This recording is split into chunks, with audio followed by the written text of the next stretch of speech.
Hello everyone. Today I'm going to talk about something that affects thousands of people in our city. That is the housing in Los Angeles. When we talk about housing justice, we're not just talking about having a roof over your head. We're talking about fair access to safe, affordable, and stable housing. Something that should be a human right, but in reality it is out of reach for too many people. The housing crisis we see today in LA didn't appear overnight. It has roots decades of past discrimination, and it's made worse by rising rents, homelessness, and systematic policies of segregation and displacement. So today we're going to take a look at the history behind this issue, the key people and events that shaped where we stand today, and what we can do to create a change. Let's start with the history. Back in 1930s, the government maps were drawn that showed neighborhoods divided by race. This practice was called redlining. If a neighborhood was outlined in red, it meant banks would often refuse to give loans or mortgages to people who lived there, especially people of color. This kept many Black, Latino, and Asian families from buying homes and building wealth. Fast forward to more recent decades, since 1995, more than 3,000 public housing units in LA have been demolished or turned into private housing. That means that the low-income families who relied on that affordable housing were forced to move, often without being given a stable alternative. This reduced the number of affordable homes at a time when they were already desperately needed. And then there's in 1965 Watts riots, a huge turning point in our city history. These riots were random acts of violence. They were fueled by decades of unfair housing practices, redlining, and overcrowded, poorly maintained home in black neighborhoods. The tipping point came when a young black man named Market Fire was arrested during a traffic stop. Tensions with the LAPD boiled over, and 6 days of unrest followed.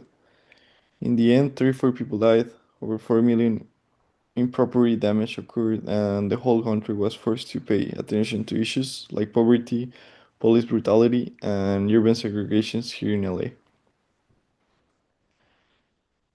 Through the history, there have been people fighting for change. One example is Juanita Tate, a community leader in South Central LA. After the 1982 riots, she worked to build affordable housing and commercial projects that will bring resources and stability back to her community. And another key figure is Karen Bass, our current mayor. She's made housing and homelessness a top priority. Her Inside Safe program moves people from encampments into temporary and permanent housing, focusing on both immediate relief and long-term solutions. Now, where do things stand today? Right now, LA is 2,007,000 affordable housing units short of meeting the current demand. Think about the hundreds of thousands of families and individuals need affordable homes, and they don't exist. The median home value in Los Angeles County is over 805,000, while incomes have not kept the pace.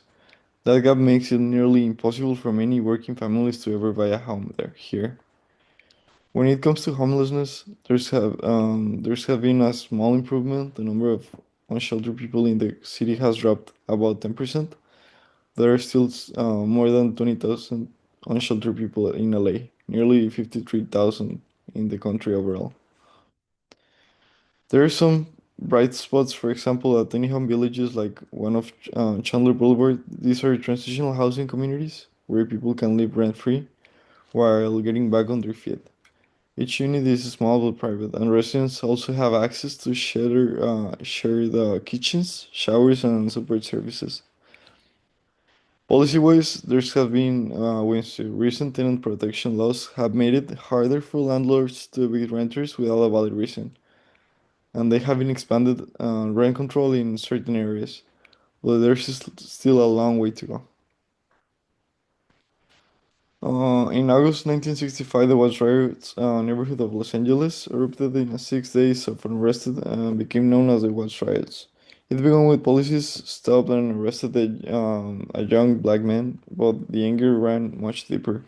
For years, residents faced unfair housing policies like redlining, which kept black families out of certain neighborhoods, and many lived in overcrowded, poorly and maintained public housing. Combined with job discrimination and frequent police mistreatment, tensions finally boiled over. The unrest left over more than 30 people dead, hundreds injured, and thousands arrested. While the damage was immense, the raids forced national attention on housing inequality and racial injustice, sparking conversations about fair housing laws and the need for the change. So, what can we do about all this? The good news is that there are organizations out there already fighting for housing justice, and they need our support. One is the Angelino Project. They focus on tackling housing injustice citywide, doing research, collecting data, and pushing for policy changes that address homelessness and housing shortages on a large scale. You can learn more or get involved by visiting their website, that is theangelinoproject.org. Another is the ACCE Action, the Alliance of Californians for Community Empowerment. ACCE focuses on protecting tenants and homeowners from unfair rent hikes, wrongful evictions, and harassment. But they didn't stop here. They're all about community organization. They believe in building leadership with communities so that the residents themselves can stand up and advocate for change. They run strategic campaign, host direct actions events like rallies and protests, and have local organization communities across the state.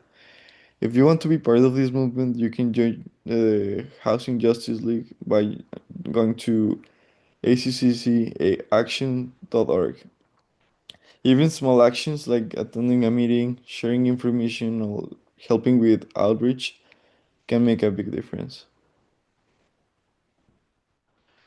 Housing justice in Los Angeles is a huge challenge, and it's not just about economics, it's about equity and human equality. The roots of this crisis are deep, going back to the policies like redlining and decades of disinvestment in community of color. But history also shows that change is possible when communities come together and demand it. Leaders like Juanito Tate or the Mayor Karen Bass prove that action matters. Organizations like the Angelino Project and ACCE, give us the tools and support we need to be part of the solution. So I encourage everyone here, don't just watch this crisis from the sidelines. Get informed, get involved, and help make Los Angeles a place where safe, affordable housing is alright for everyone.